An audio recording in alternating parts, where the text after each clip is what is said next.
मुनव्वर फारूकी का जब दर्द छलकता है तो बिल्कुल अलग नजर आता है, और खासकर जब अपनी माँ को याद करता है तो फिर वो बिल्कुल अलग मुनव्वर नजर आता है। जी हाँ। जब भी कुछ मौका आता है तो फिर मुनव्वर को अपनी माँ की याद आती है, और फिर याद आता है कि कैसे एक छोटा सा कर्ज उनकी माँ को उनसे दूर कर गया था। स्टैंड अप कॉमेडियन और बिग बॉस सीजन 17 के विनर मुनव्वर फारूकी ने मदर्स डे के मौके पर सोशल मीडिया पर एक इमोशनल पोस्ट शेयर की, जिसमें उन्होंने बताया कि वो किस तरीके से अपनी माँ को मिस कर रहे हैं, उन्हें उनकी माँ की याद सता रही है। खैर देखो, माँ की याद आना कोई नई बात नहीं है, लेकिन मैं जब भी मुनव्वर के बारे में सोचता हूं तो एक तरफ तो कहा वो लड़कीबाज, इतनी सारी गालियां सुनने वाला मुनव्वर, फिर एक तरीके से ये मुनव्वर नजर आता है।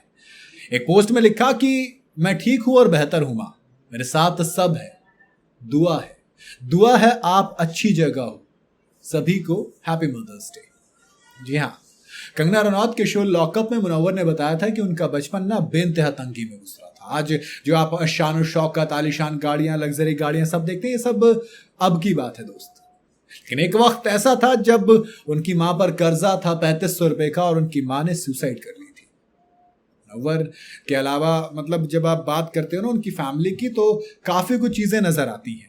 मुनव्वर फारूकी चमचमाती गाड़ियां, आलीशान घर होता है आपको नजर आता है, आपको वो चमक धमक वाला लाइफस्टाइल नजर आता है। लेकिन मुनव्वर फारूकी जब अपना किस्सा सुनाता है ना कि भजिया तला करता था घर के नीचे ताकि घर में खाना बन सके, माँ ने साथ छोड़ दिया था क्योंकि उस वक्त मेरे पास इतने पैसे नहीं थे कि मैं अपनी माँ का महज 3500 रुपए का कर्जा अदा कर सकूं। ये होता है दोस्त। मुनव्वर की जब भी बात आती है, आप गूगल पे मुनव्वर सर्च करोगे तो आपको कंट्रोवर्सीज नजर आएंगी, एक के बाद एक कंट्रोवर्सी।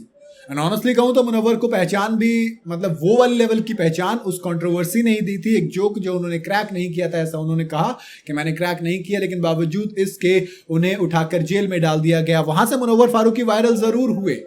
वहां के बाद मुनव्वर ने फिर गाना निकाला, फिर वो स्टैंड अप की, बहुत सारी जो उसमें कुछ कंटेंट ऐसा जो बहुत खूबसूरत है, बहुत अच्छा भी है, कुछ आपको एवरेज लगेगा, बट एक चीज तय थी कि मुनव्वर वहां से हिट होना शुरू हो गया था। फिर उसके बाद लॉकअप में गए, बिग बॉस में गए, वहां पर विनर बने। वो तमाम चीजें बिल्कुल अलग हैं। लेकिन जब आप बिल्कुल ये वाला मुनव्वर देखते हो तो वो आपको चमचमाता नजर आता है ना, इधर वाला। लेकिन जब मुनव्वर फारूकी अपना किस्सा सुनाता है तब वो बताता है कि यहां तक पहुंचने का जो सफर था वो बेइंतहा मुश्किल था। ये जो आपको चमचमाता मुनव्वर नजर आता है, इस चमचमाते मुनव्वर के पीछे की कहानी बेइंतहा अंधेरे की है दोस्त। उस अंधेरे में जिसमें आपको दम घुटता है, वहां से निकल के मुनव्वर वहां तक पहुंचा है। तो मुझे कभी कभी लगता है आपको दोनों मुनव्वर देखने चाहिए। वो मुनव्वर जो आपको चमचमाता भी नजर आएगा, लेकिन औकात में रखने के लिए वो मुनव्वर भी देखना चाहिए जो इतनी मेहनत करके वहां तक पहुंचा है। कहानी तो दोस्त है दिलचस्प। बाकी होता है ना, कई बार आप सब कुछ हासिल कर लेते हो, आपके पास महंगा घर, करोड़ों का घर मुनव्वर का है, गाड़ी है, लग्जरी सब कुछ है, लेकिन वो 3500 रुपए से आज भी कुछ भी ज्यादा नहीं होगा, जिनकी वजह से उनकी मां ने अपनी जान दे दी थी। आप जिंदगी में शायद कितना भी कमा ले, लेकिन वो 3500 रुपए इकट्ठे नहीं कर पाओगे ना। वो चीज हमेशा आपको खाती है, और यही बताती है कि इंसान की औकात सिर्फ इतनी सी है, कुछ पता नहीं कब क्या हो जाए। बाकी आपको ये वीडियो कैसी लगी कमेंट में बता सकते हैं। सही लगी हो तो इसे लाइक और शेयर जरूर करें, और जाते जाते चैनल को फॉलो और सब्सक्राइब जरूर करते जाइएगा।